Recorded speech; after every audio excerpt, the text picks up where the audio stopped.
Thank you, and good morning, everyone. My name is Attorney General. I see some unfamiliar faces, so I'll introduce myself. My name is Attorney General Drew Wrigley.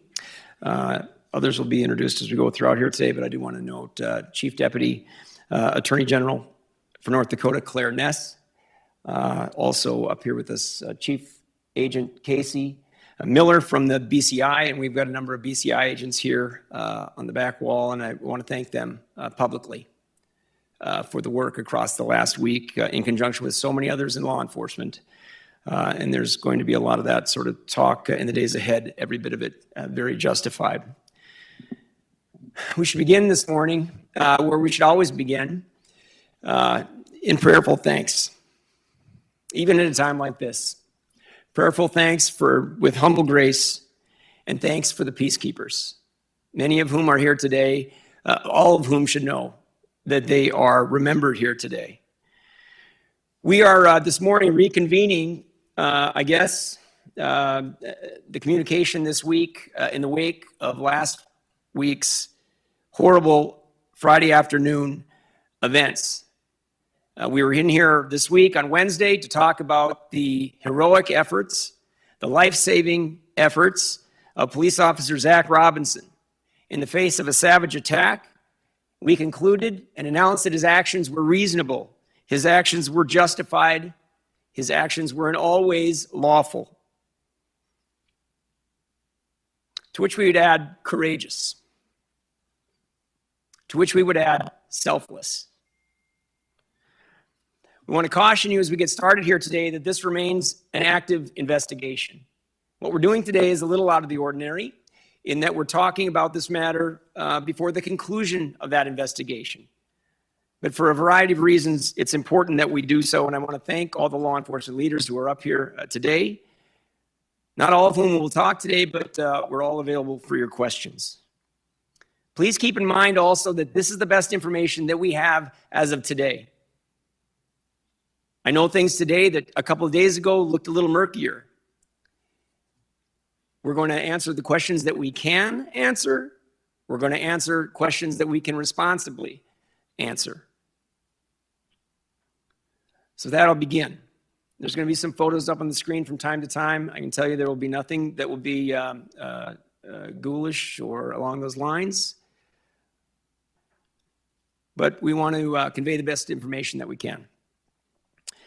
These times remain, just take them for their the best approximations that we have. Sometimes because things are time-stamped, what have you. But it's the best information that we have.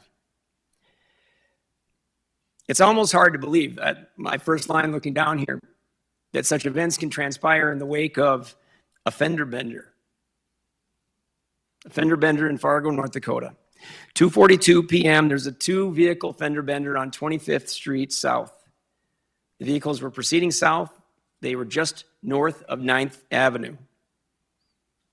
Carly Coswick, who had just recently moved here to Fargo, was in one of those vehicles. She was alone in the vehicle. She was driving. The other vehicle had multiple occupants. Fargo Fire was the first on the scene in response to the call that went out. They arrived on the scene at 2:48 p.m. A minute later, Fargo police arrived at 2:49 p.m. That was officers Andrew Dotis and Tyler Hawes. Minutes later, and when I'm referencing these matters, we have an array of videotape from the public, from private sources, and from law enforcement. I'll cobble those together. It was minutes later that Mohammed Barakat first appeared in the video. He was driving northbound on 25th. He had not yet gotten to the 9th Avenue crossroad when he came into the Big Top Bingo video feed. So he's south of the crash. The crash would have been off to his left and just a little bit north.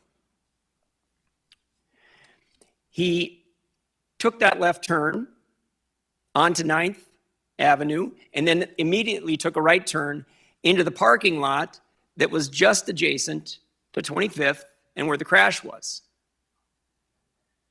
So he pulled immediately into that parking lot. At this point, only officers Hawes and Dotus are at the scene, along with the fire crew that got there first. So only have the two officers. He pulls in, and he's sitting in his vehicle facing 25th. The distance between him and the crash at that point would be about here to the second row, where I'm standing to the second row. And he sat there for a while observing the scene. The lights are flashing. As you can imagine, we've all seen how many crash scenes. Minutes later, he pulls out of that spot and he drives back onto 9th Street. I'm sorry, yeah, onto 9th Street, but then kind of twists a little bit, goes over to Big Top Bingo and parks in the parking lot. Again, he spends a short time there, still in full view of the crash. Officers still on scene. After a couple of minutes, he drives out of the north side of that parking lot, takes a right turn, and gets stopped at the light. He's there for several minutes. At that point, the crash is off to his left, 20, 30 feet away. Able to observe the officers at the scene, the Fargo Fire at the scene. Barakat continues across 25th and into the trailer park on the other side. Takes the first, I guess you'd say the first block in, he takes a left turn and heads north and goes out of view of the video feed from Big Top Bingo. He's out of view for several minutes. Out of view for several minutes, and then you see him emerge again. Now in the alley that is to the west of the parking lot where he parked in the first instance. I'm going to put up a picture. If I can first, put up image number 1. This is Mohammed Barakat.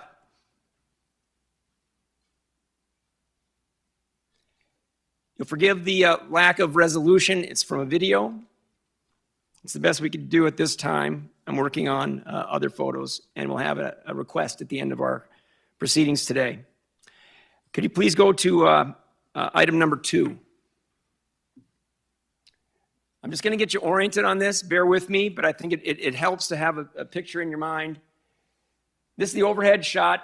Is this not going to work on there? No, it works in my hand. Doesn't work on there. Okay, well, I'll point at it.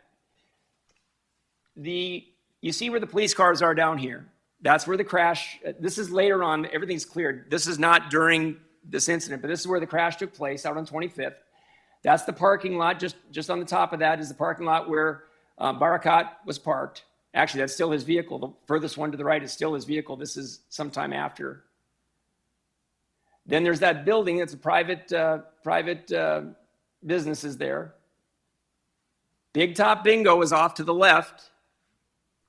The trailer park that I mentioned would be in the foreground on this side. So you've got south, north to the right, west and east. Okay, so when I mentioned now he's in the alley after reemerging, getting back on the video, he's in the alley right behind that building. And we see him come back into frame, and he proceeds south on that alley, goes around the side of that building, and again parks right there where he's in full view of the crash scene and the officers' activity. At 3:03, now remember those other times, at 3:03 p.m., officers Robinson and Jake Wallin show up at the scene. They are now the third and fourth officers to respond to this scene, and they show up while the defendant, who's now been casing this out for all those minutes, driving at it and coming at it from different angles, now he's sitting there watching, waiting for additional law enforcement, and they came. Now you got a total of 4 Fargo police officers out there as of 3:03 p.m. At almost that exact time, one of the vehicles, and again, bear with me, I'm not going through this because we're all working on traffic reconstruction here. These will all be relevant points. At some point, right there, almost immediately after those 2 officers arrived, one of the crash vehicles drives up you're gonna start clearing the road. It drives forward, whatever, 20, 30 feet to 9th, takes a right, goes around, and comes right into the parking lot. And it is parked on our image here to the left of it's the middle of the 3 cars there. Forget about the one on the left, far left.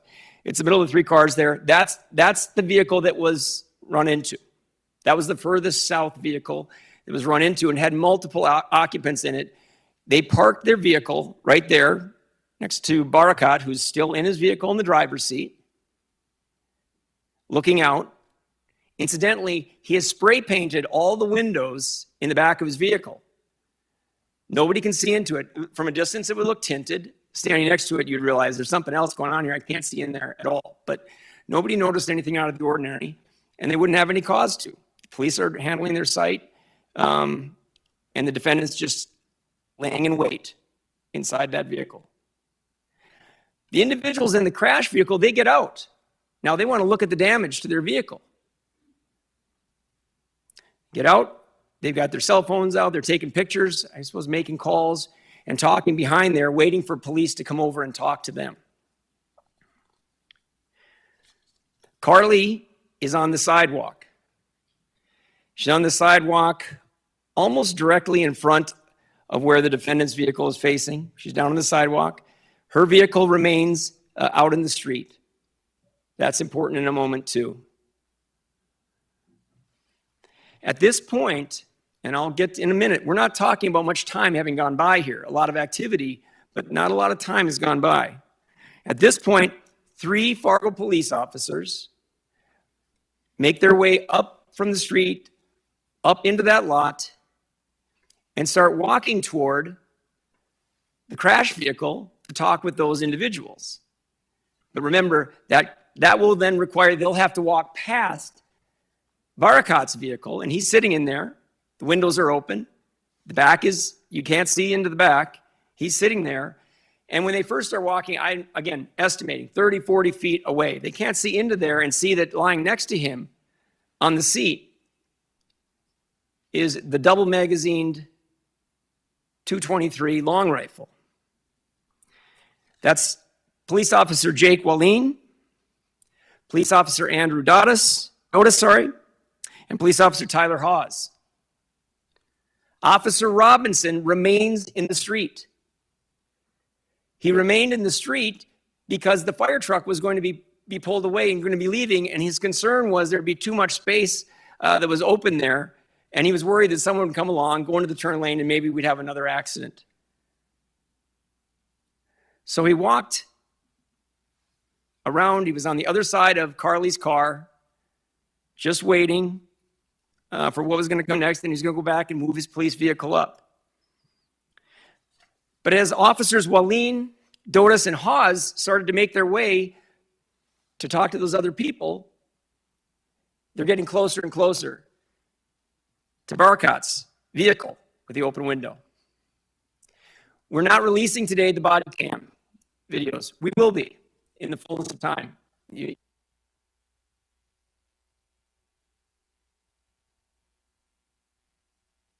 the time is appropriate. As they approach, best estimate I'm going to be able to give you 10, 15 feet away. Barakat takes out his long rifle. It's scoped. It's got a double mag. He's loaded. He's got 60 rounds available to him. And what that is they're side by side. You use one up, and all you have to do is push the other one over, and you've got the access to the other 30. That becomes a relevant point also, beside the obvious. He opens fire. Barakat opens fire on the officers, and as Officer Robinson described to my BCI agent when telling about, giving his account of what had happened, and as verified by listening to the audio, it is, he believed it to be, and reasonably so, automatic fire. It is rapid, rat-tat-tat-tat-tat-tat-tat, all made possible because of what is known as a binary trigger.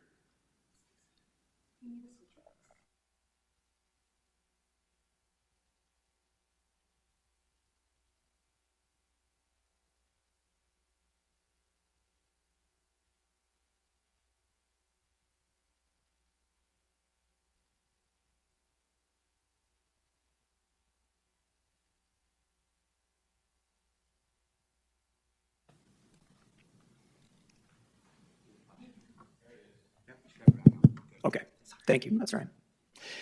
All possible because of what's known as a binary trigger. Aftermarket, legal, purposeless. Pull around, let go around. Pull around, let go around. Everything you hit, you'll hit twice because you got the binary trigger. That's relevant for obvious.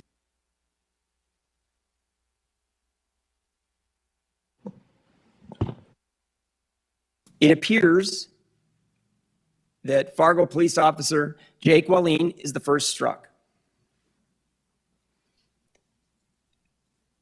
But it happened so rapidly, there's no way to really know which of them, and I don't know that it matters. But he was about a foot and a half ahead, step and a half ahead of the other two officers.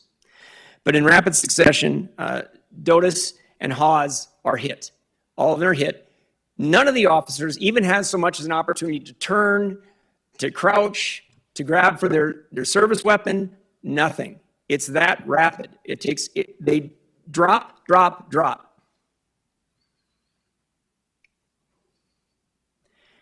Each of the officers, terms later, stumbled, willed their way a little ways.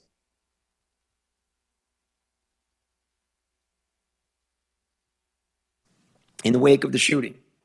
Now, there's no pause in anything that I'm describing to you. I'm just trying the best that I can.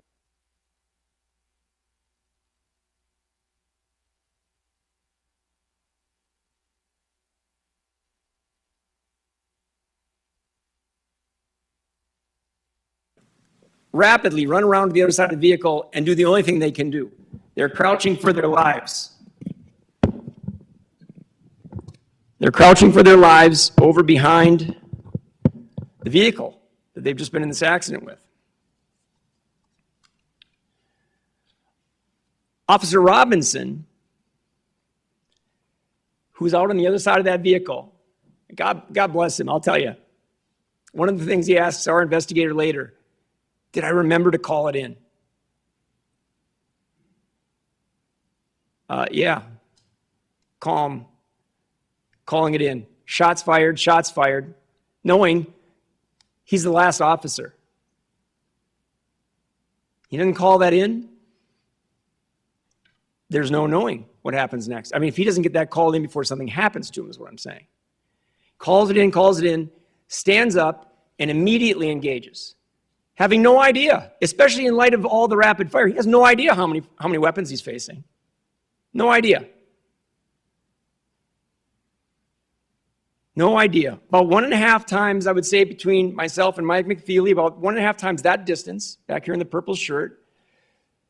He's engaging a guy with a long rifle, scoped, sitting in his car, still sitting in the car, and the officer is away from his vehicle. He's got his service weapon, and he engages. Barakat is not hit in that barrage from the officer, and he wouldn't be. There's not much space there, and he's inside of his vehicle. Barakat jumps out of the vehicle, opens the door, and runs around the back of his vehicle, positions himself on the passenger side, and has a direct line at the officer, who's that distance I just described. We think it's about 75 feet. Barakat, with his scoped weapons, got a direct line.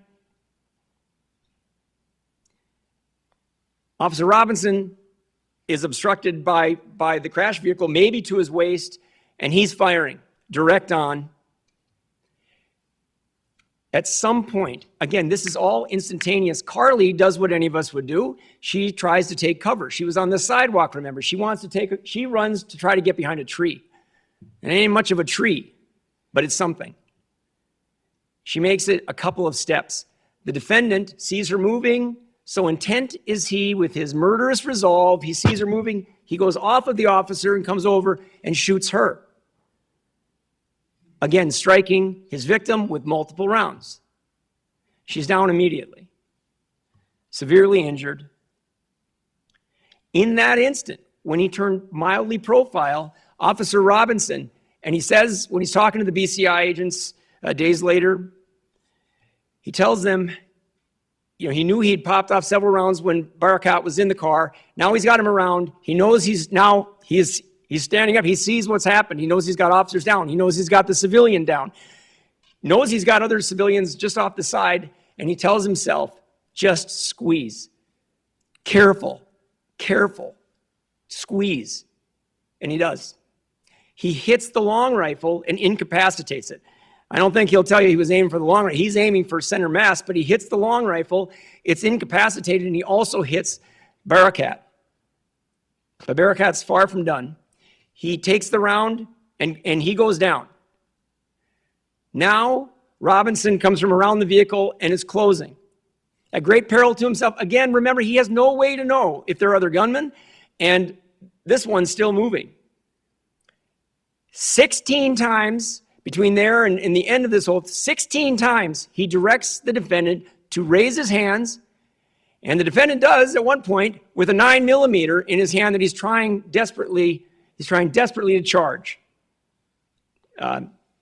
Get a round in the chamber. Drop the gun, drop the gun. He doesn't drop the gun. Officer again fires. Barakat continues to move as the officer moves closer. This is where he calls in. I have 3 shots fired. I have 3 officers down. I have 3 officers down. Send everybody. I don't know if there's a more lonely human being on this planet than Officer Zach Robinson closing in on that scene. He's got 3 officers down. He's got a civilian who's been shot. He's got a guy he's closing in on that he's hoping like hell is the only shooter out here.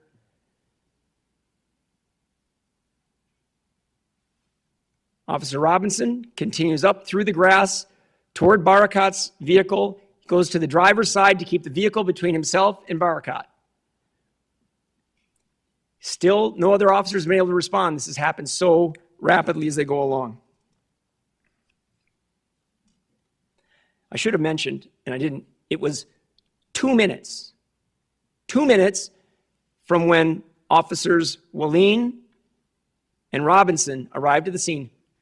A little under 2 minutes before gunfire erupted. All that was taking place in that period, 2 minutes. Now Robinson is walking around behind the vehicle, coming around to the passenger side back there. Again, he's got the civilians hiding behind the car just off to the, what would be the south there. And one last time, one final time, showing the restraint that I can't imagine God giving anyone under these circumstances. He says, again, drop your gun. He comes out from behind the vehicle. The defendant still has the gun in his hand. He's lying there. And the force used by the officer neutralizes Mohammed Barakat.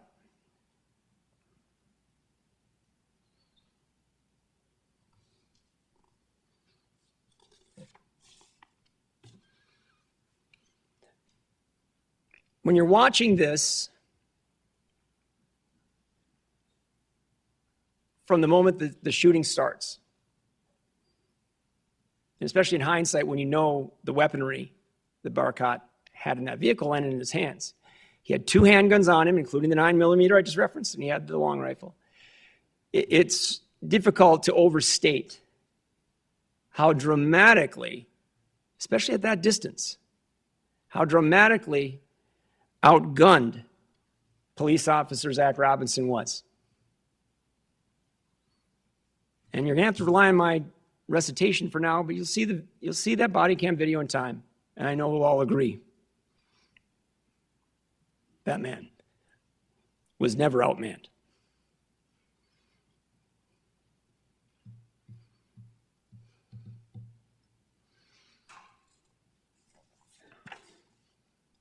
It was 3:06 and 34 seconds when Officer Robinson finally neutralized the defendant, who remained alive but in significant distress. Robinson remaining composed. Another officer, Officer Clower, is now at the scene. Again, these moments have passed. He must have been close by. He's now on the scene. He came right to Robinson's side. Robinson directs that he cuff him, which you got to do because he's still moving. They cuff him. And Officer Robinson immediately makes his way to his fallen brother officers and to the area where they are being treated along with Carly. And eventually they're all being treated by Fargo Fire, Fargo Police who are on the scene, and each of them surrounded by a blue wall, man.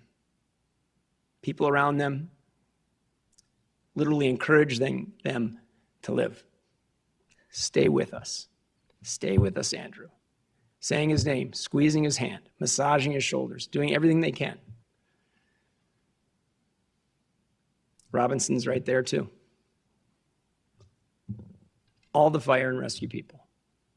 All the Fargo police responding to this scene. All the law enforcement, not intentionally leaving anyone else out. You'll understand, we didn't have these reports yet. I've got all the information. We've been in all these meetings, but not intentionally leaving anyone out.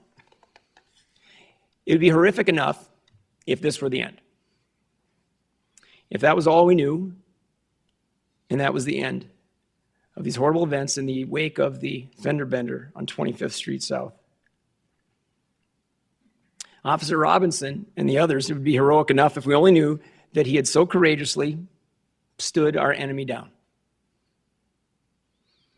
But as the investigation in the ensuing week has made clear, the thin blue line was severely, severely tested. Fargo police officer Zach Robinson was indeed the last man standing in that blue line at that moment. What he was standing between was not just the horrible events that were unfolding there, but between the horrible events that Mohammed Barakat had planned, had envisioned, planned, and intended, and armed himself for beyond fully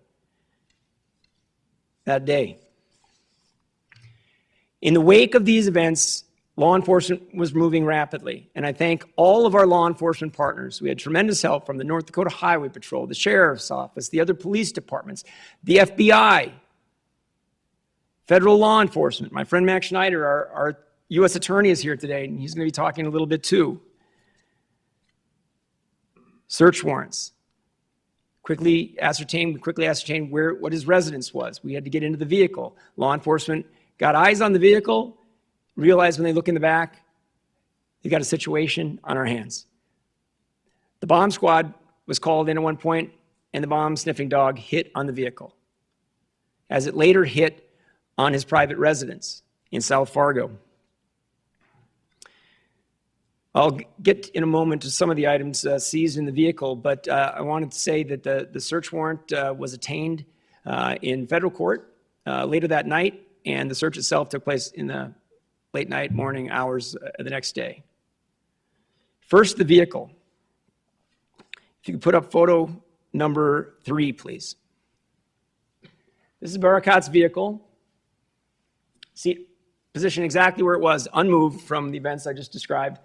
There in the back seat, you can see one of the firearms down on the ground, I think it is. And then there are containers. There were 3 largish gas containers, actually only 2 of them were gasoline containers. The third was another container, but they all had gasoline, all filled with gasoline.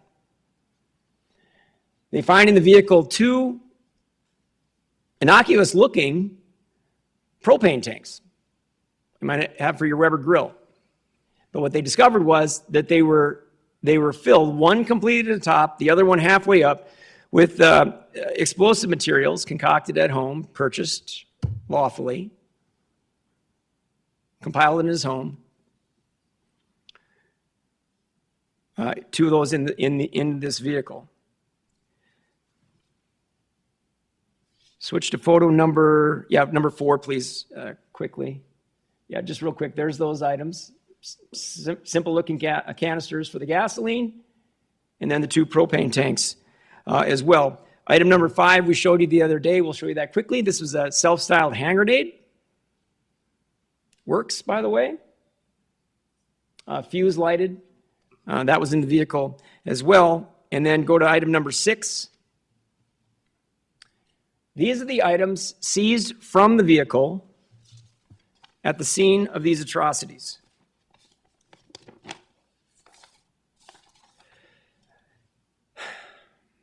Number of weapons.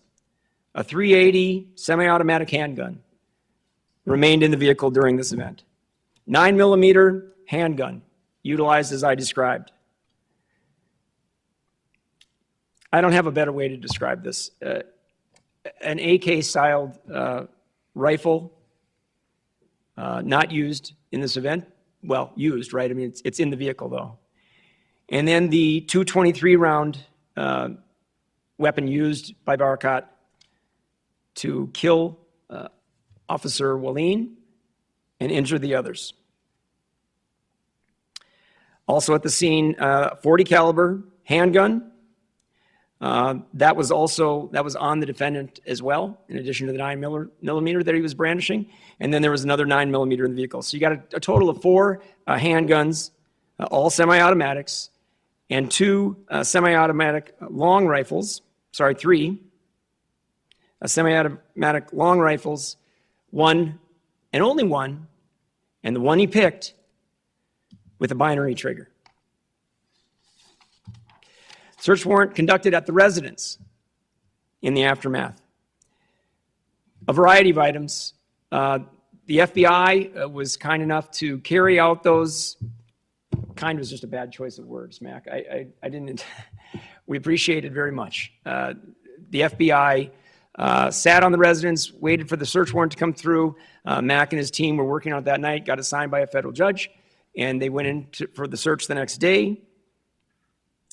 A 12-gauge shotgun, another 12-gauge shotgun, a 22 caliber handgun, a Remington Model 700 deer rifle. That's going to sound familiar to a lot of us in the room. A very standard deer rifle weapon. Another 223 rounded rifle, and a 9mm handgun. An array of live ammunition on the premises strewn about. A number of trail cameras inside his residence.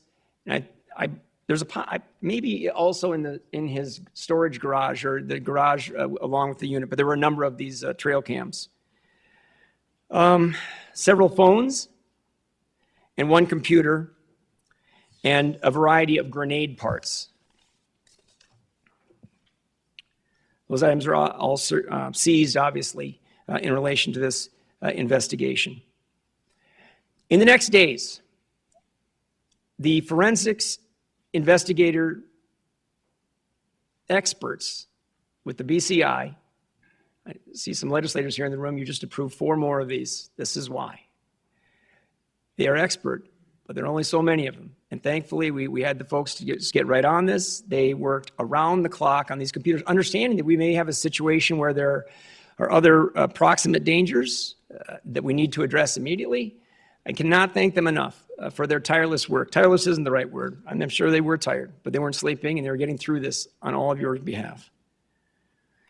Figured out a long, interesting, not a social media presence, not a lot of interaction or people with whom he would interact. We are continuing down every lead that we have from these phones and from the electronics and community contacting other people with knowledge about him. The fact that we're having this gathering with you today and then one a couple days ago, in part, should reassure you that we don't at this moment see additional threat emanating out of this incident. At this moment, if that were to change, you will know. We will let you know. That's our obligation, and that's what we'll do, of course. Numbers of searches. Interesting topics. Explosive ammo. Kill fast. Incendiary rounds. Mass shooting events. How to, I guess. Going through all mass shooting events around the country, picking up what he could from reading about other events that have taken place. We've all heard copycats, no word unknown to law enforcement. Mass shooting events. Chillingly, area events. Area events where there are crowds. In the Fargo-Moorhead area, Cass County area, all around. Singled out a few as he went along. And on the last search, on the last night, at 10:30 12:30 p.m. on July 13th, quote, "Thousands enjoy first day of downtown Fargo street fair."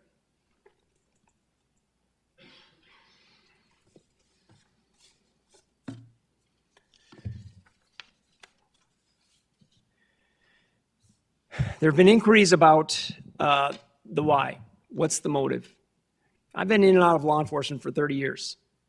You might be surprised to know how many times you finish up and you're still scratching your head. You're still scratching your head. Motive, obvious motive to kill. I mean, driven by hate, driven by wanting to kill. Not particularized to some group that we can discern at this moment. Not particularized to one individual that we can see. The horrible winds of fate is the best explanation I have for you for how he saw those officers on the way to where we believe he was going. And his pattern of when he got there, just casing out and driving around, sitting for several minutes and sizing it up, maybe he knew there'll be more law enforcement showing up. And he guessed right. But he was very patient, going around, looking at it from all sides, just waiting. There would be no way that he would have known that event couldn't have, obviously. It's a fender bender in South Fargo. And he's just proceeding. He'd come a long ways up 25th. Horrible, horrible winds of fate.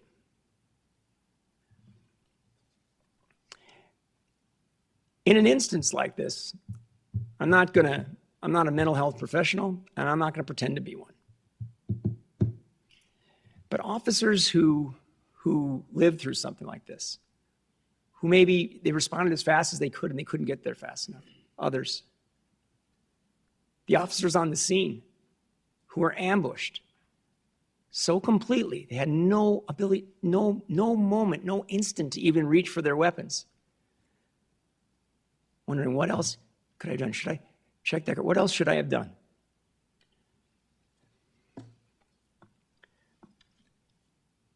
They did all. They did all. We've described Officer Robinson's heroics. But every man and woman, you all know this, everyone who raises their hand and they take that oath and they don that uniform and they carry that badge knows that this can and does happen all across this country, routinely. And here too, we're not unknown to this. Every one of them. I know I think they're feeling this from all of you, from the community, recognition, whatever their role on that day. You were part of the line. You stood between these murderous intentions and acts. One officer remaining. He goes down, 5, 6 blocks to downtown Fargo. The heroics that it took to preserve the lives of Carly, of Andrew, of Tyler. There wouldn't have been enough emergency personnel within a 3-state area to meet the needs. This is a painful week for law enforcement. It's also a reminder of the heroism of law enforcement. And if I could say on their behalf, because I've heard it from them in the last week too, it's also a reminder of how good you are. I've thought it many times in my life and career. The public doesn't get enough credit. You're good. You care. They see it. They feel it. I want to thank you on their behalf for that. There's going to be some other comments here, and we'll look forward to your questions. Thank you.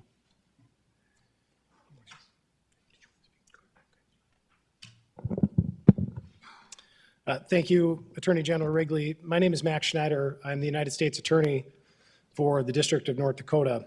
And on behalf of the Department of Justice, I want to express my sincerest condolences to the officers, their families, and the Fargo Police Department in the wake of this senseless violence.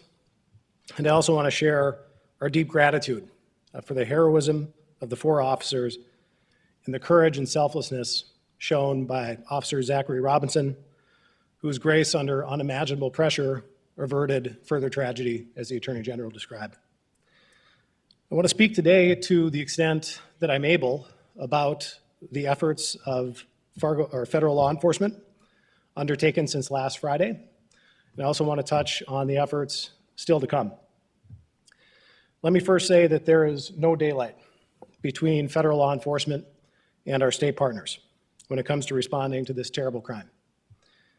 I've been in regular contact with Attorney General Wrigley since last Friday, and in that time, we have seen absolutely seamless coordination between the FBI, the ATF, and our state partners at BCI. They are true professionals and the best partners in the truest sense of the word.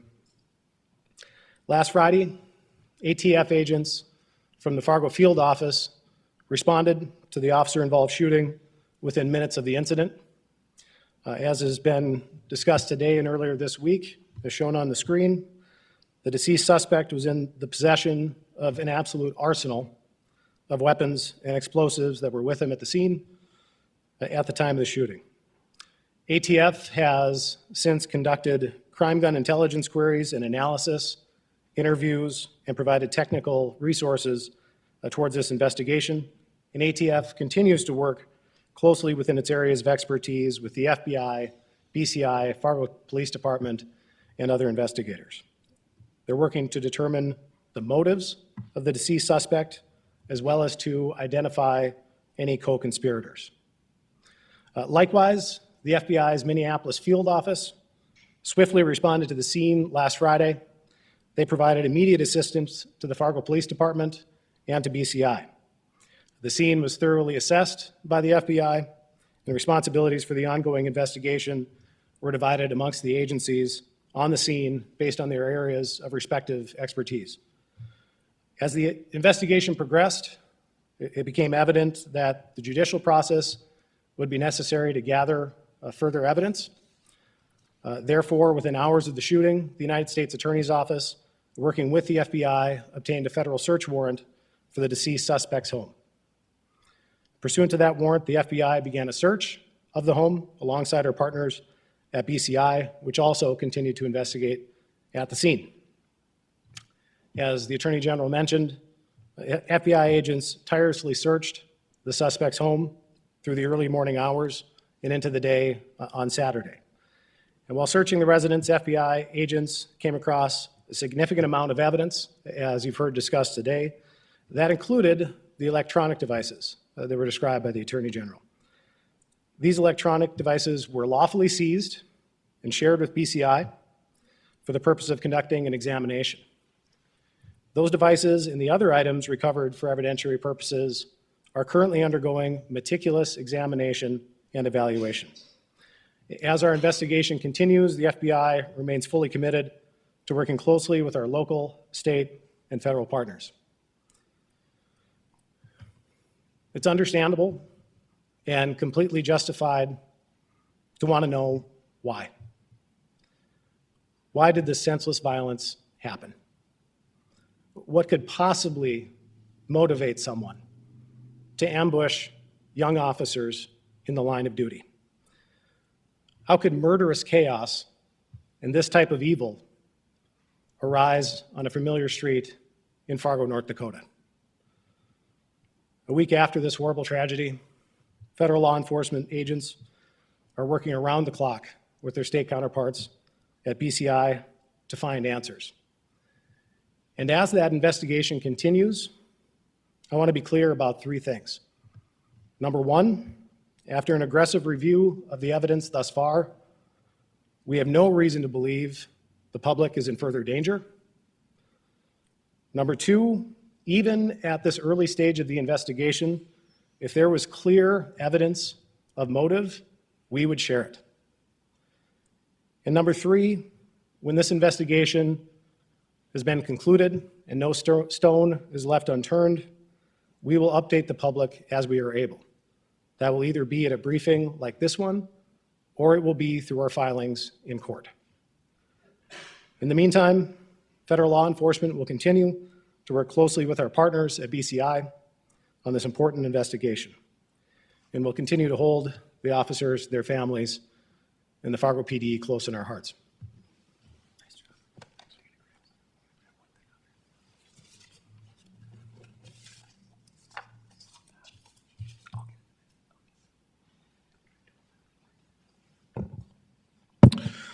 Thank you, sir. And thanks to all of our partners up here have been tremendous.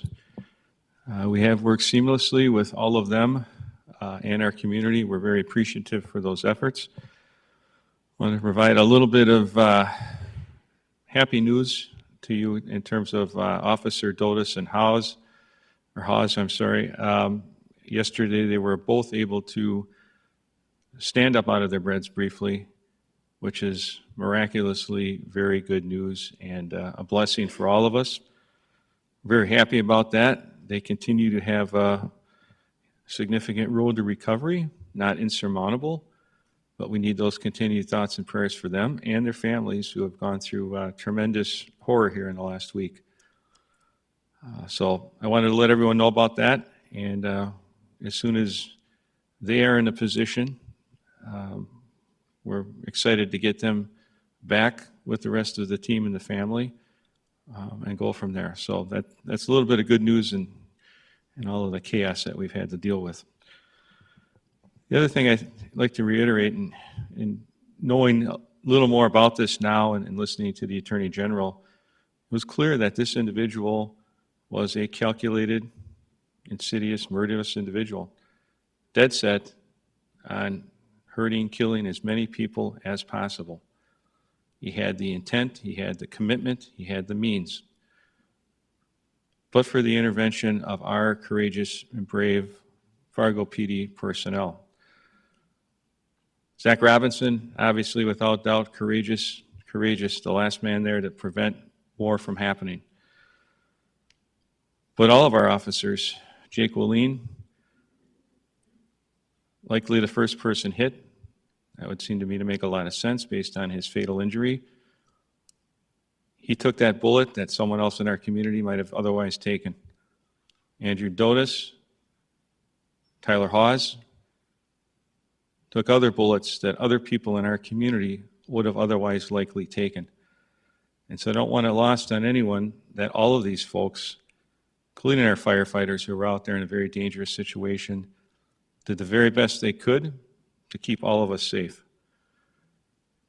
There's a lot of concern, legitimate concern, about other threats and dangers to the community. We agree. We're concerned as well. We've been meeting here with the mayor and others in evaluating our special events to see if there's other things that we can add for safety. And so you may see more visible signs to help prevent as much as we can.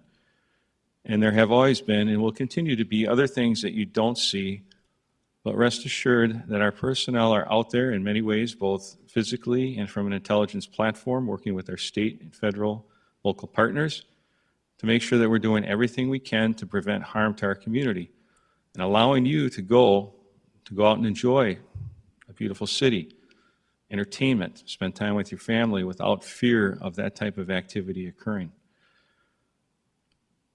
But the reality also is there's evil in the world. This guy was one of them. He's an evil individual. And the only thing that stops evil are likely two things: an engaged, supportive community, which we have, their ability to communicate and let us know about things that they know or see. And we've seen this across the country as well, where some of these types of mass events have been upended by the good work of community members, sometimes family members, which can be very difficult.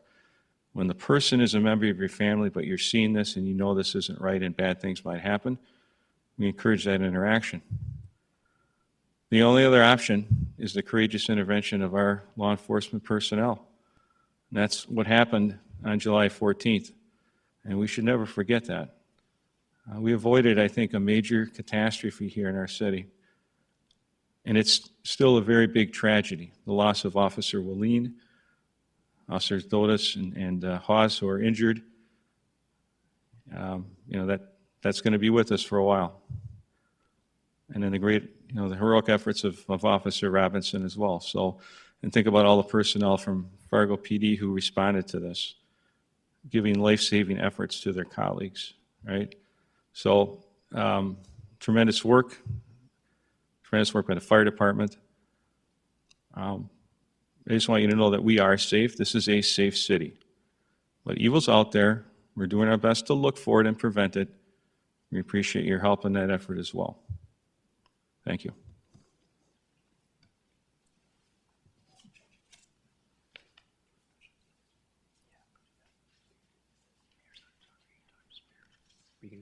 We're good for questions.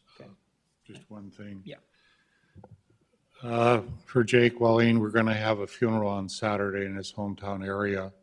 I just want to remind the public that next Wednesday at 1 o'clock at Shields Arena, we will have a memorial service and would ask the public to honor that.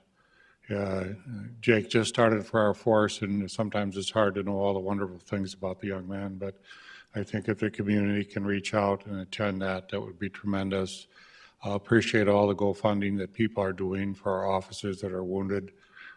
Tremendous spirit amongst the team that's standing now. We all have a heavy heart, and I think many of us are grieving as this time goes on. But I would appreciate it if the community would turn out at the memorial service and honor the man that gave his life for us. Thank you. One last thing before we get to questions. I wanted to put this phone number out there. This is, I'm told, the first photograph of Mohammed Barakat that's out publicly.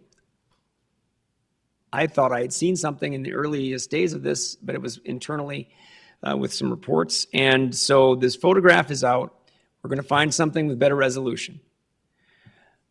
But there could be people out there who might have interesting information. And I would just ask you to not judge for yourself maybe what's interesting. His comings and goings, associations, information you might have. I'd ask you to call the BCI, that information, 701, of course, 328, that's easy to remember, like every state number, but 5500, 328-5500, with any information you might have about whether it's this incident, something that you saw, or the comings and goings, the life and practices of Mohammed Barakat. That would be glad to take your questions. I would be remiss if I didn't pass this along too, and the mayor just mentioned this. In talking with the families of the injured officers, and yesterday I spoke, and with Carly's family, and yesterday I spoke with Jeff and Amy, Officer Wileen's parents. I hope that you know how much they feel the outpouring from everybody. I really hope the community understands that, because their hearts are running over. They have felt very, very supported. And that includes by the members of the Fargo Police Department, and a recognition of the life-giving care of the fire department. Chief, I know how proud you are, with good reason, and everyone else. And I was asked to pass that along, and I'm doing it publicly. The people of this region and these organizations need to be congratulated and thanked, because these families are feeling that love and support. With that, we'll take any questions that we're allowed to handle. We're going to have to make sure you got a microphone on you, because there are people watching remotely, so be patient with us if you could. Can you share more details on Mohammed Barakat's background, as well as what specifically points to potentially further carnage at the street fair, I believe is the location you mentioned, Drew? A little bit, not a great amount more about, we know a little bit more, but at this point, what I would share with you is he was a Syrian national. He came to the United States, we're told, I'm informed by our federal partners, came here on an asylum request in 2012. He became a U.S. citizen in 2019, working off and on different odd jobs, all of which, we're pursuing those matters and interviewing people. And that's about what I'm going to say about that. As to his specific intent, the months, actually across years, it seems like he lost the will at one point, maybe if there was a pause in there. And then it regained again, where he's looking at the mass casualty events, looking for the impacts of specific types of injuries, looking for particular kinds of firepower that are available and certain kinds of bullets that are available, and then amassing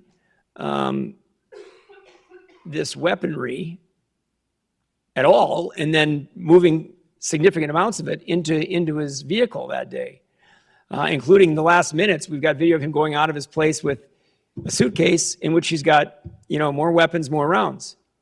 So, his intent was pretty evident. As I said, in the days leading up to there, he's looking for specifically to the region for large crowd events in the region. And based on the time and the direction where he was going, he was either likely to be taking a right when he got to Main Avenue, going downtown, taking a left when he got to Main Avenue, and going out to the fairgrounds. Those are the two large events going on at that time. 1,800 rounds of ammunition in the vehicle, multiple weapons, which I just described, a vest. It was not a tactical vest. It wasn't a bulletproof vest, but he had a vest just absolutely stuffed with magazines. And one piece of information we picked up just yesterday, putting the finishing touches on his shooting skills in the last hours before this assault. This question probably is for Mac. Was Barakat on the radar of federal agents or federal law enforcement at all prior to this? I'm going to defer to the ongoing investigation on that, Tasha. Last press conference, there was some talk about him being known, Barakat being known a little bit to law enforcement to some degree, either local or federal. Can you explain anything more about that? We know some more. I'm going to relay a little bit more. There were some contacts along the line of he had a fire in his place, cooking fire, I think it was, and there was some contact with the fire department. There was a report that was made some while back. I'm not going to go into the details of it, also because I don't have it. It's called the Guardian Report. It's a federal report of some kind. There was talk of him being on a watch list. Information that we have from our federal partners is he was not on the terrorist watch list, but there was this Guardian report some years back made by a member, someone who was familiar with him or knew him. I'm not going to say much about it except to say it is not, we are told, about a threat of violence or an act of this nature or anything along these lines. I'm going to leave it at that. What about any affiliations, religious, anything that you've discovered so far that you can disclose? If I say to you that I'm not going to discuss that, there's going to be assumptions, right? People are going to say, oh, they think they know something. I would caution people along those lines. Actually, Mac and I talked about this a little bit this morning, and it is fair to say that we've established no ties even to the Muslim community here in the area. We have no ties been established in that regard. And beyond that, I don't have much. At this point, it seems more notable that he's Muslim than that I'm Lutheran. That, from where we're at with the investigation right now, that's fair. And I think we should put that out there. Just wondering if you can give an update on the civilian who was shot? Forgive me, Can you give an update on the civilian who was shot? I spoke to Carly's mother a couple of days ago, and I believe that Carly was moved out of the IC unit as well. I called her mom on the way down here today, and I'm waiting for a call back. She was very seriously injured. She's got a medical road up ahead. She's in good spirits, though. I talked to her over the weekend, I think it was Saturday or Sunday, maybe both. She was in relatively good spirits having gone through this. I assured her that she's come to the right kind of community, told her a little bit about what I know about this place that my family's called home our whole lives. Came here and had great plans. I think has great plans, but she's got a hurdle here with her health, and I have every belief that she's going to make her way forward. She's got a little ways before she's going to be able to put some weight on things, but she was very severely injured. That's a high power round, and she's got a ways to go. But great parents. It was good to talk with them, and I know they appreciate the outpouring in this community that didn't even really know her daughter yet.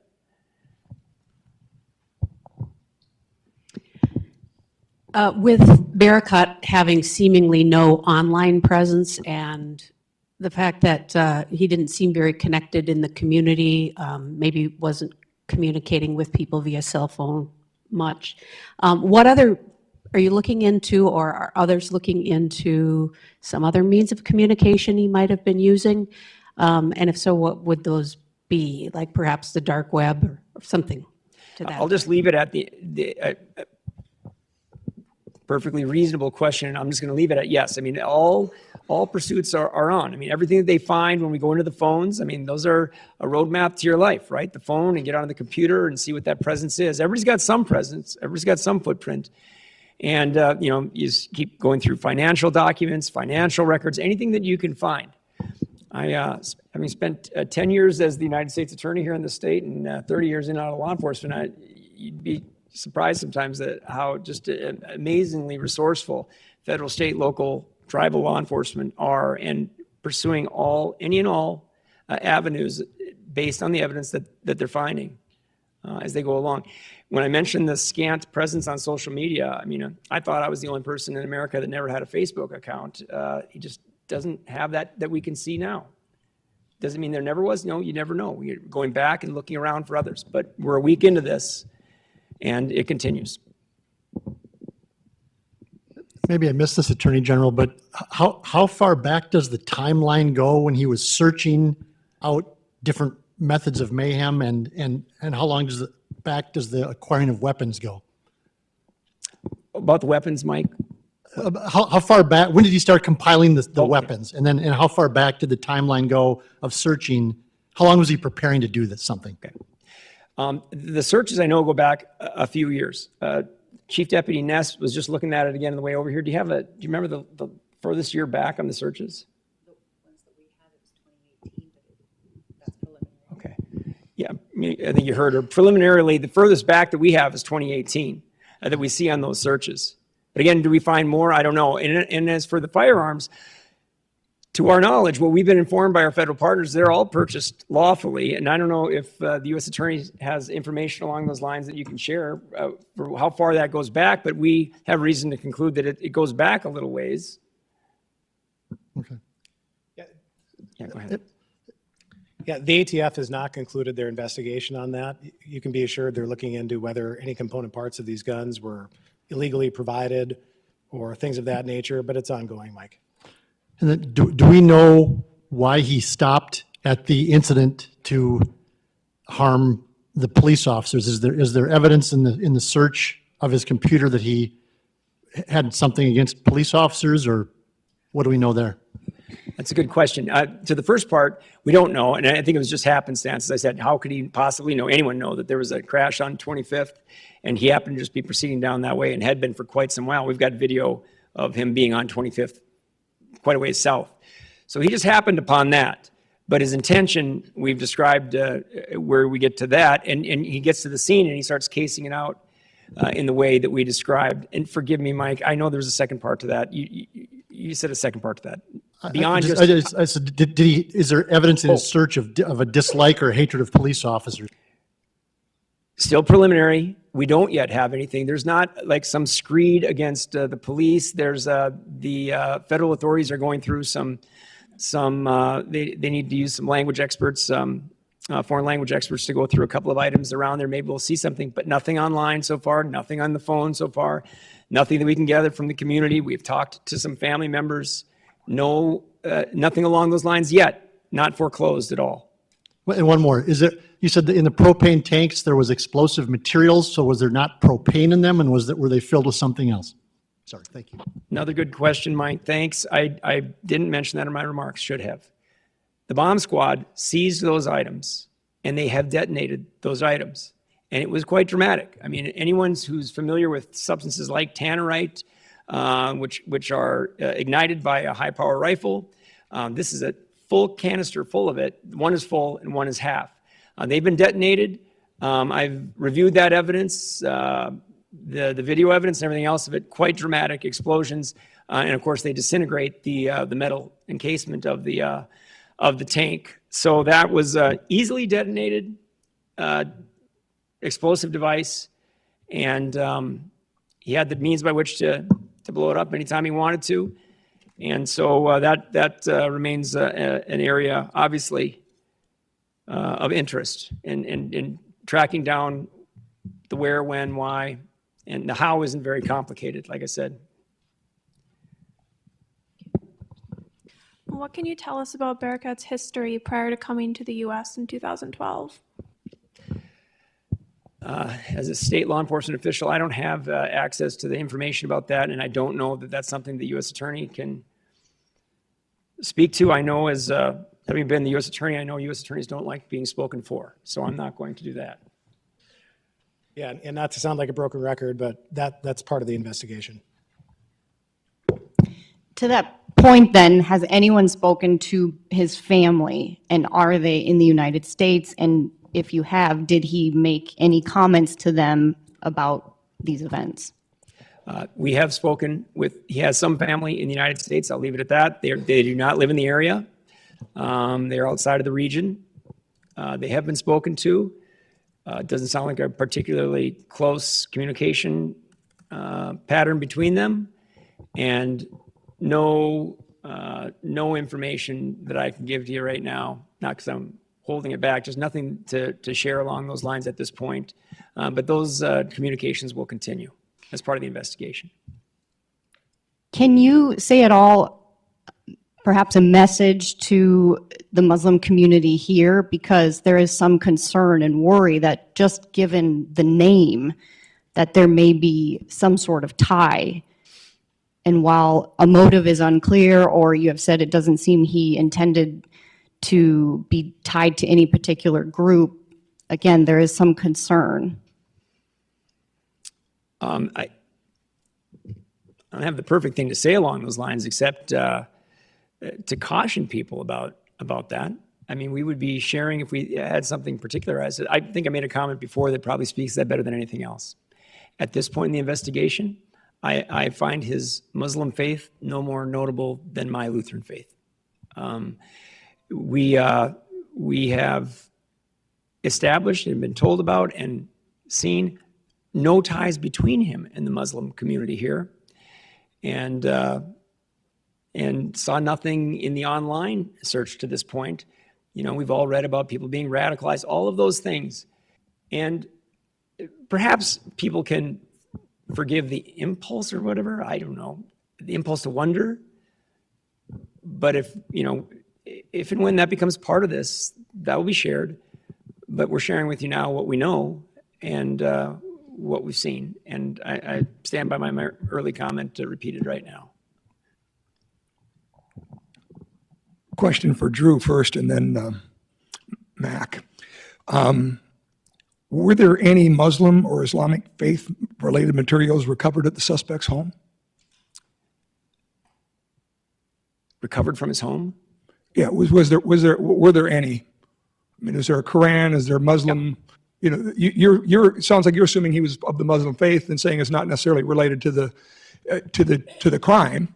And some in the Muslim community are saying just because his name's Muhammad doesn't mean he's Muslim. I'm asking if there's anything that would lead you to believe. Yeah, and just because someone has a Bible doesn't make them a Christian either. So, but I can answer your question: is that there was a Quran found at his house? But all right, and then the other question for you is co-conspirators. Some people are surmising with that amount of guns, you can only shoot one gun at a time. So if their plan was to go to a downtown street fair or some other populated event, you couldn't possibly use all those weapons yourselves anyway. I mean, is there still a possibility there was a co-conspirator? There's no way for us to foreclose that there's a co-conspirator. We can tell you that we're out here talking about it a week later because at this point, we don't believe there to be a present concern of others. But our investigation has not foreclosed that, and I don't. I've learned a little bit in 30 years of this. You don't foreclose things that can materialize in an investigation. So that's what we're doing. And as for arming himself to the teeth, as they say, like that, I mean, he had 3 high-power rifles in that vehicle, and he selected the one that gave him the best opportunity to put out the most rounds in the mayhem that he wanted to create and the murderous intent that he had. The other rounds, 1,800 rounds, well, he got through 30 rounds out of that weapon like that. He got through that, actually 40, we think 40, 41 rounds out of that weapon. And that's when it gets incapacitated by Officer Robinson, leaving 20 more in it. He wasn't in a position to get back into that vehicle, but you can put a lot of rounds through one of those weapons in a hurry. So it raises the question, but it doesn't answer the question that there had to be more conspirators because he had more guns. He was a person who had amassed quite an array, and perhaps to give himself more flexibility depending on what it was he was intending on doing, because he was searching a lot of different events. And our belief that day we've already stated. And he selected the weapon in accord with what his intentions were that day, and developed that moment when he saw the police officers cased it out for a while and waited. And in fact, more officers did show up. Mac, next question for you, actually two-part question. One, Drew mentioned earlier something about a Guardian report. Is there a federal Guardian report that would be like some kind of a list that he would have been on? What is that? Well, you heard the Attorney General's comment, Scott. I'm going to refrain from commenting further beyond what I've already said earlier. That'll all bear out in time, but for now, I'm going to defer to the ongoing investigation. But you can't tell me whether there's a Guardian report or not? I think you heard the Attorney General's comment, Scott. Okay, so there is. Last question then for you, Mac. Are there any plans, or is there even a means to do, an investigation that goes back to his refugee application? I know that there's investigations that are done before these people are accepted for refugee status. Is that information still readily available as far as the investigation?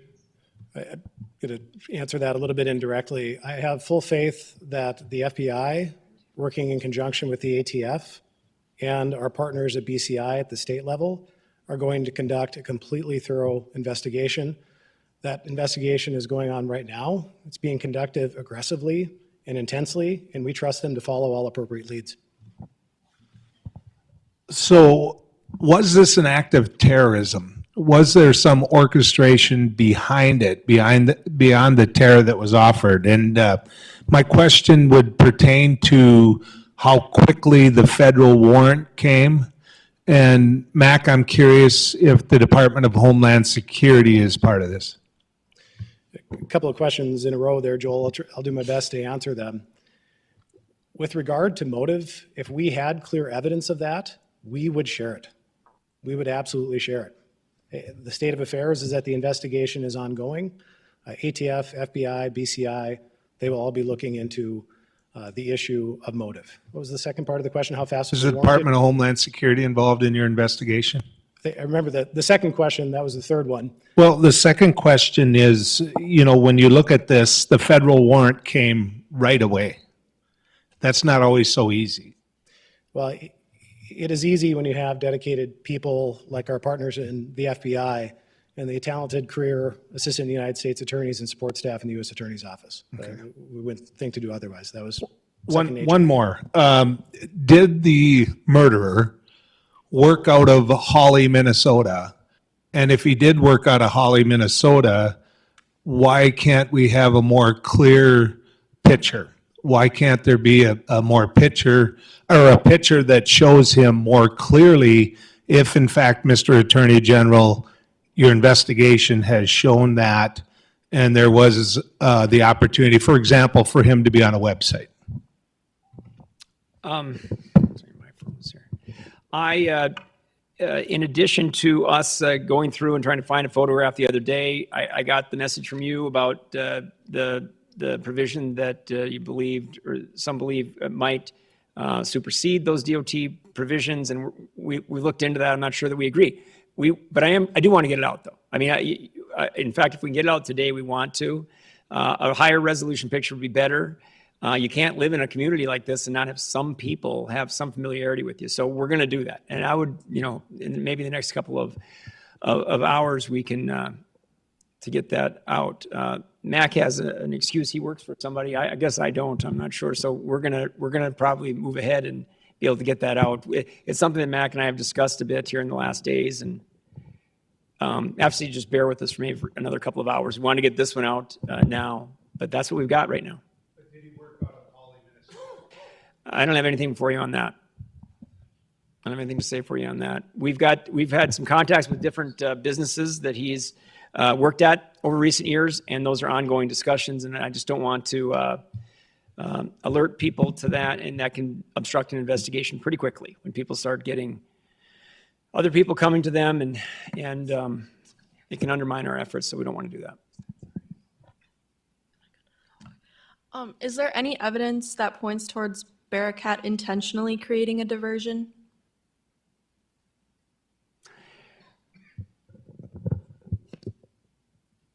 That's a really good question to say intentionally creating a diversion. It's just such a common technique for people who want to engage in a mass casualty event, which we do think is very well established. We think it's apparent even before we get to the computer, frankly, based on the armaments that he had.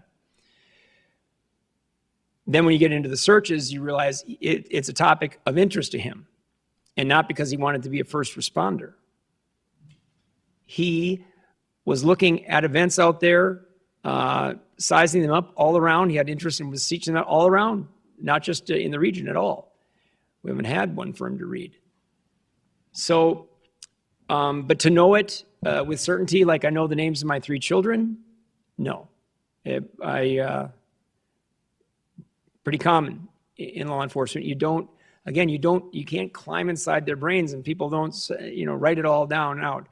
But it's a good question. And I think all evidence points in a direction in that regard, and it's a very common technique. Based on the search from the computer, how he was armed, where he was headed, and he sees this event that tends to distract him and give him an opportunity to do something to begin the process of carrying out what he wanted to ultimately carry out.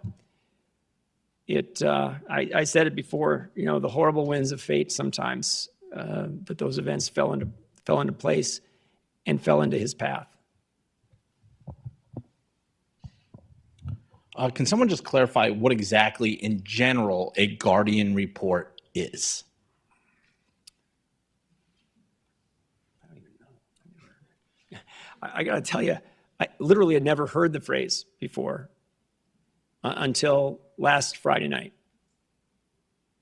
It wasn't a phrase with which I was familiar. We're all familiar with the terrorist watch list, and I don't know when they came up with the reporting system that led to Guardian reports. I have literally never heard it referenced in light of an investigation until this instance, and still have not been provided a copy of the Guardian report in this case. The fact that he has is there anything you wanted to add, Matt? Can you provide any insight now that you're the U.S. attorney? I think that's pretty well covered. Essentially, it's a way for the public to engage local law enforcement and notify them about things of concern. So somebody from the public, could that have been when the fire department responded to the fire at his home, that they would have maybe forwarded some report onto law enforcement that they saw some concerning items? Yeah, there's a lot of information on our part up here, so I just ask you to not conflate the two. The fire incident had nothing to do with the Guardian report. Totally separate. Totally separate. I maybe answered in the same way because it was at the same time, because I was asked the question by someone, generally law enforcement contacts. And okay, to be clear on all of these, we're answering you the best that we can, both responsibly and then also what we know at this point. Don't come back to me in 2 weeks and say, Drew, you didn't tell us that we had that information. We're taking the step of moving forward here. This is another area Mac and I have been, you talk about no daylight, just seeing that this, recognizing that this is an important thing to do. The public has very understandable concern and love and outpouring, of course, for law enforcement and for Carly, but also about what's being done in response to it. So that's why we're doing this, taking this extraordinary step. But then we've got constraints on what we can share with you. The fact that you can't find pictures or social media presence, does that just kind of show how far under the radar he's been operating in Fargo? And does that add to this investigation why someone would be like that? I mean, that speaks to it. I mean, we tell our kids all the time, right? And everyone, once it's out there, and that's right. So it's a little out of the ordinary. There's nothing out there. When I say nothing, but I mean, there's been some things people have provided a video of saying this, they think this is him. Can you verify this is him? I can't verify that that's him.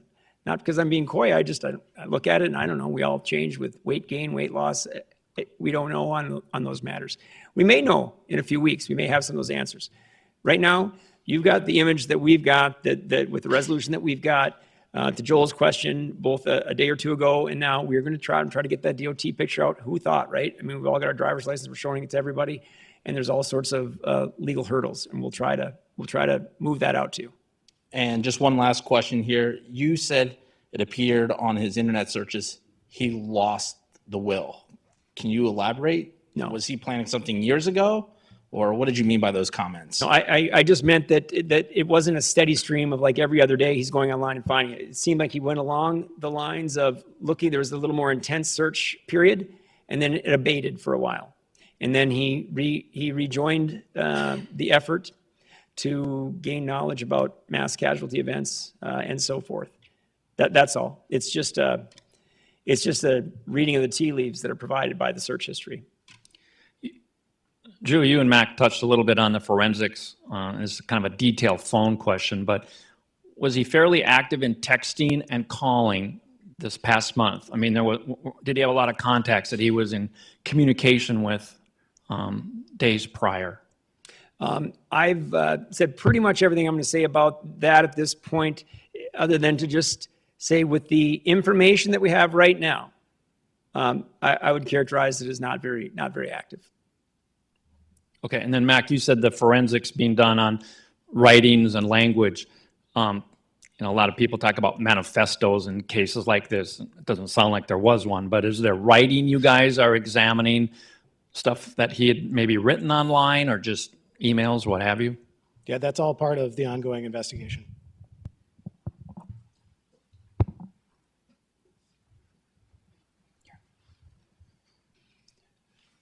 Hi, Peter Teff, JusticeReport.news. You had spoken about a motive. I just was wondering if a possible motive was anti-white hate crimes, if that's being explored as a possible motive. And then also you spoke to the Muslim and the police community in town. Do you have anything to say to the white community who lost 4 last weekend? Thank you. I don't think the white community lost 4 police officers were assaulted last week. And I don't think law enforcement, anyone that I know, views it that way. 4 officers were out at the scene. 1 was murdered. 2 were grievously injured and put in peril of death. Member of the public, same. I haven't heard anyone until this moment characterize it that way, so I don't have anything to add for that. I'm gonna leave it there. It was said that he was putting the finishing touches on his shooting skills. Can you say where he was doing this at? I can, but I won't. Okay, and then also was said that the bomb dog hit on the apartment. Was this residue or was it actual explosives? I mentioned the hand grenade parts. Again, that's colloquial. I'm using my words for it. Hand grenade parts, components of hand grenades. You saw the photograph of the one that he had constructed, which was operable, and which he had with him that day, and which was tucked into the vest that he had. As bomb sniffing dogs, they'll hit on gunpowder. There was an array of live rounds in the apartment, so that's what that is. I mean, they're there. They hit on that, and that gives you an additional level of caution, which was then exercised by federal authorities. I had a BCI agent out there also to retrieve the forensics when they got them. They felt it was inevitable they'll find something there, and they did, and I described that. So. Hi, just to kind of go off of the finishing touches, are you able to tell us if he had any like military training, any formal gun training at all? Yeah, I don't have anything to add at this point along those lines. Okay, yeah, and then I know you said he kind of came upon the accident on kind of happenstance. Do you know if he had any sort of police scanner or any other kind of things he'd be able to, I guess, kind of track whereabouts of law enforcement? Yeah, that's good. That's a good question. Something we were on the lookout for, and to this point, we've retrieved no detection devices along the line that you described. What's the gunman's date of birth? I've got that, just not right in front of me. I believe he's 37 years old. Does anyone have his date of birth? Born in 89. We'll get that to you. Sorry, I don't have that written down up here. Hi, you said he became a citizen in 2019. Do you know what exact year he came to Fargo and from what city he came from? We do not have anything along those lines for you.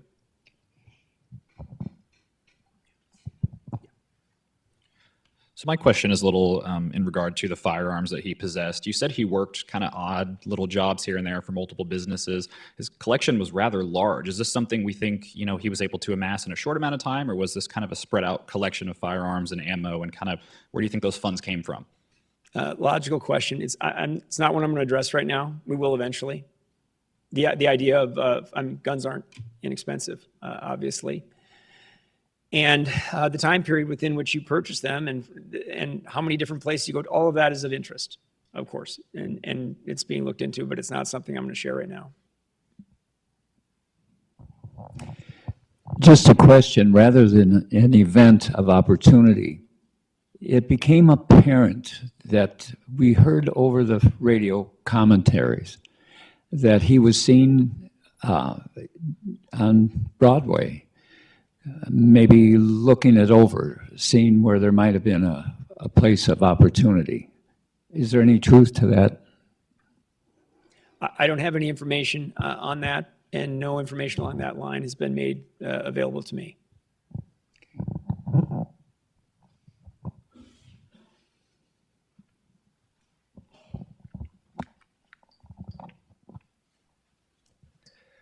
Was he, through the investigation, speaking to neighbors at the apartment that he lived in? Was he known to any of them? Any relationship, acquaintanceship with any of them? Did we learn any valuable information from that? All being evaluated from the very earliest hours of this, and I'm going to leave it at that. I actually that night, things were moving so rapidly. I got a call from a reporter, and I appreciated that, to say there are people here that are talking about this out here, and we had law enforcement on scene, and it's happening rapidly. Appreciated that call. It was a responsible thing to do for sure, and all of that in the hours and days and continuing on. Yes. There were a number of officers at the street fair in downtown Fargo at around the time the call came through. When the call came through and people started learning what was going on, they went to respond to it, leaving the street fair with a number of privately hired armed security forces. God forbid should something like this ever happen again, would there be plans in place to maybe leave officers at major community events like this when something like this happens? I don't know if the chief wants to address that today or a different time, but. Yeah, sure. Good question, Matt. As I said earlier, that is something we're evaluating. Yeah, I think the natural tendency when we've got a situation like this is for, as Akiman said, send everyone, but certainly that's something that we have to look at from a safety perspective as well, and make sure that something like that doesn't happen. But yes, that's being looked at, and go from there. Okay. And question regarding the shooter, was he, for whomever is able to answer it, was he studying to be an EMT or anything of the sort as part of his plot? I don't have any information about that. I've not heard that. We continue to look into any and all means of support and expertise that he has, financial and otherwise, and continue to look at that. But I had not heard that. No. Chief, a couple of years ago, or when you first started, there were a couple of shootings in town, and I said, how do we get a grip on this? And you said, by getting rid of the illegal guns. Today we learned that all these guns are legally obtained. And I'm sure that there's a few people in the cable audience that are watching and saying, that's not an arsenal. I have more in my basement. How do we, were there any kind of red flags that pop up when somebody amasses that many cartridges, that much ammunition? I guess, how do we wrap our heads around this by saying, was there a red flag? Sure. Well, there are no legal parameters that I'm aware of that are create any alerts when someone buys a certain amount of ammunition or a certain amount of firearms, as long as they're legally purchased. They go through the background check, et cetera. So, yeah, I think that's all I could say on that. Okay, I apologize if this is kind of the same question because I have an earpiece in my ear. But I was wondering, with the background checks for these purchased weapons, were there any red flags that may have gone unignored, that may have gone ignored by where those guns were purchased?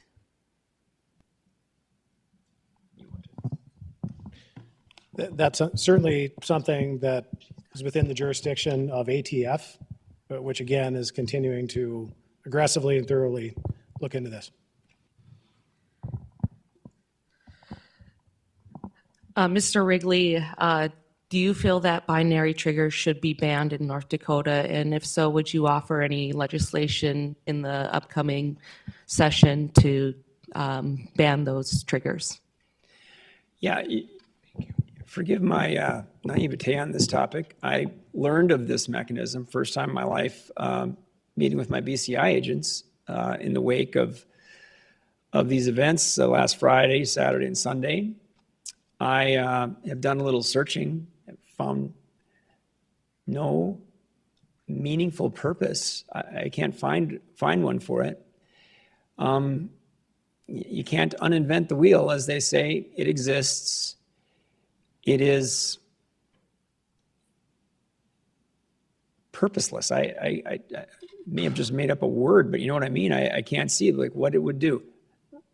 It's, again, just walking through it. A round is fired, round is fired, round is fired, round is fired. And some of my agents were, commenting to me that if you, if you get pretty good at that and you get the rhythm to that, you've made your weapon into a fully operable machine gun. It's an automatic fire weapon. Now people say, no, it's not. You still have to pull it. And you're like, it's the functional equivalent of it. And we've outlawed that for decades. I don't know. That is a broader discussion down the road. I bring up the topic of it though, because it's at least bears mentioning. And I'll wait for the Twitter assault on that one, but I'll take it. Maybe someone can tell me what they think the purpose is of that. There's no way to undo it. This person chose to employ that tactic. He purchased this and he utilized it. At the end of the day, it's the hate in his heart. It's the drive to kill. It's the desire for mayhem. It's his quest to engage in and carry out a mass casualty event. I'm as speechless as you. Yeah, last question. Has anyone from the public ever reported Bearcat for being concerns about being a terrorist or any crimes related to that? I'm not aware of that, but I'm gonna say that I haven't heard anything along those lines. It doesn't mean that has never happened. Nothing's been brought to my attention along those lines. But anything of that nature, of course, is going to be. I don't want you to take from that and say it doesn't exist.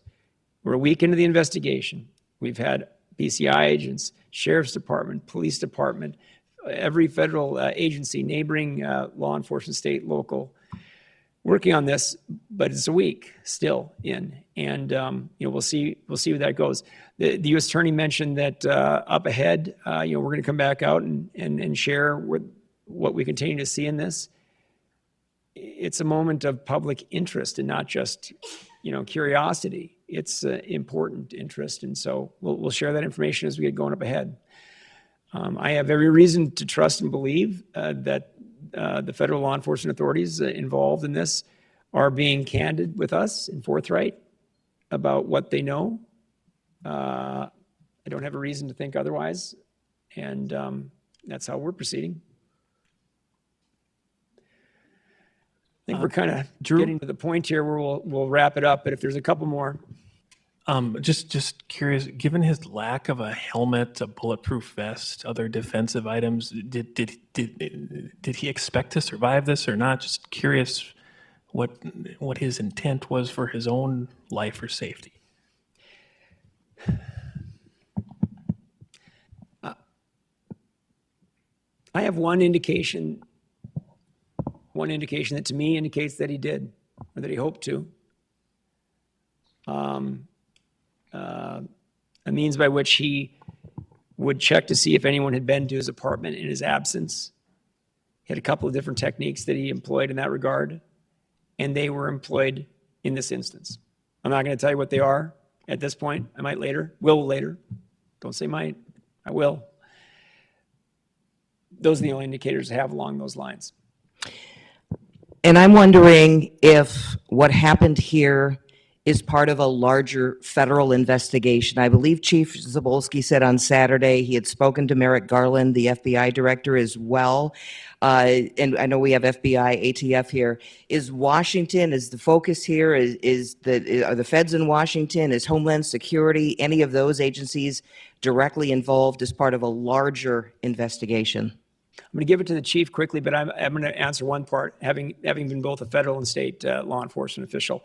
I can tell you that it's important people remember not every occurrence is there even jurisdiction in the federal side. I had people come to me all the time when I was U.S. Attorney in Macwell too. Some serious thing happened, they'd say, well, that's got to go federal. And you're like, well, there's no jurisdiction for it. I mean, it's specific jurisdiction granted by law. But you don't know that going in. So we appreciate, frankly, Mac and I were on the phone very quickly. I mean, we appreciate that we would be working hand in glove, not knowing where the investigation is going to go. Appreciate that the Attorney General of the United States contacted in too. But that doesn't indicate that there's going to be federal jurisdiction or that they have information that there is. I not to speak for the Attorney General of the United States, but it's a arm out to help, right? To say we want to be there with you, and we'll see where the investigation goes. And then you make those avenue choices, whether you go state or federal. If there is a prosecution in this instance, we are where we are. But Chief, I don't know if you have something to that, but I did want to address that misperception that's out there that people think if it's something really serious, the feds do it, and if it's not, well, I mean, there's not a general homicide provision, for instance. There's not a general homicide provision in federal law. There's one for if you are on a Native American reservation. Major crimes, I could bore you for a long time on this. But no, we see that that was very much an offer to let's assist while we see where this is going. And, it's worked, I think, the Attorney General, the U.S. Attorney rather, and I would describe it exactly the same way. It's been seamless and working together, and we'll see where it goes. Yeah, just to clarify those comments, Attorney General Garland, just as FBI Director Christopher Wray and others have called me specifically to offer condolences and support. And so no discussions relative to investigations. We have no knowledge of any other additional or ongoing federal investigation related to this. And I concur with the Attorney General that we have trust in our federal partners here that we're working with. They need a little more time to work through their investigation, and I think we all kind of await those results. Mr. Attorney General, one last question. When this has happened all across the nation, law enforcement has referred to these as they are, which is assault weapons, assault rifles. You keep making reference to it as a .223. My .270 that I hunt deer with is a long rifle. Why not refer to these, because they are set up as ARs, the same way law enforcement across the country does, which is as an AR? I don't know. Honestly, it's like can you hear me okay? It's a term of art to me. I mean, I own an AR. Lots of people own it. It's like the most popular firearm sold in America. I'm not, it goes without saying, I use it it's the smallest caliber you can use for deer hunting. I use mine for deer hunting from time to time. I've never hit a deer with it, interestingly enough. But that's why I'm not trying to be cute about it. I'm referring to it by the caliber. The other one, the other caliber is not as widely known, so I did refer to it as an AK. Same thing, like this wasn't, for instance, an AR. It wasn't an AR-15. It was an AM, I think, 15, one of them that I was looking at. It's like calling every one of these, the channel wrenches, every one of them a crescent wrench. Drives some people crazy. They're not all crescent wrenches. And so that's what they are. We're not making any, show of not letting you know what it is. People can call it what they want. They too often get used for horrific purpose. But I've been a prosecutor a long time. I also have a Colt 380 semi-automatic that I, from time to time, will carry, and those get used for a lot of heinous crimes too. That's the only point about it. And I don't hear you making a political point about that. I'm assuring you that I'm not trying to hide the fact of what the weapon that it is. It is an AR style weapon, and then also the other one that we pointed out was an AK style weapon, and I'm comfortable saying that too. It just seemed imprecise otherwise. This is going to be our last media question.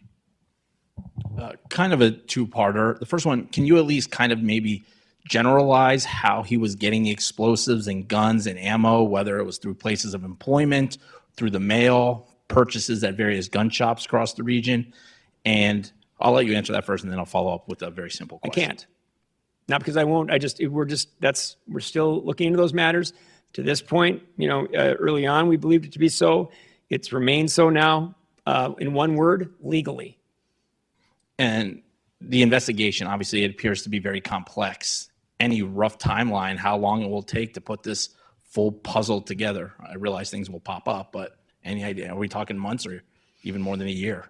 No, I'm not gonna characterize that. We don't know. Tomorrow we could find out about some connection to somebody in a neighboring state or region or county or apartment building, and our commitment to you is to pursue that to the nth degree, to the end of the earth, whatever we can find, if anything. But I'll caution you, it might be nothing. There are lone wolves. That is a real concept, and what we perceive right now may remain so. It may change as well, but. I don't have any way to do that. Again, referencing back to my 10 years as United States Attorney, I think people thought every time Drew walks out on the steps and announces an indictment or a case or something that's going on, I bet they've been working on this for weeks. Well, try months, years sometimes. There's one case going on. Someone told me the other day, I bet nothing's going to happen, right? Because there's been nobody charged. It's been almost, and then they gave the time period. All I could do is smile at them. It's like these go on. They are painstaking. They go on and on and on. And it's not because federal law enforcement isn't eager to wrap the matters up, but they sometimes involve multiple jurisdictions and on and on and on. If you'd watched the work of the BCI, who I've been working with so closely across many, many years, but now the last couple of days, spend so much time down there, I describe them as, it's like an anthill. It's like self-organizing anthill. They're going all over. Everybody's got to-do lists. They get back together. It's incredible. The public, I can feel very good about the fact that your men and women in uniform. I see Jesse John, our sheriff, our great sheriff is here. So many others that are around the room. Hey, these people work hard. And when they come out with the fruits of their investigations, there's a lot to that. There's a lot behind that. You're seeing the tip of the iceberg. So I don't have a meaningful way to give you how long this is going to play out, because we're not going to run out of energy for pursuing every single lead that merits further attention. The time could come where we feel like this has reached its conclusion. We're comfortable that we're at the end of this. We don't have other avenues to go down with regard to this horrible, horrific incident. But we're not there yet. And when we get there, we'll be letting you know that it's run its course, and we're there to share the final thoughts we have on the investigations. Okay, thanks very much. We appreciate it.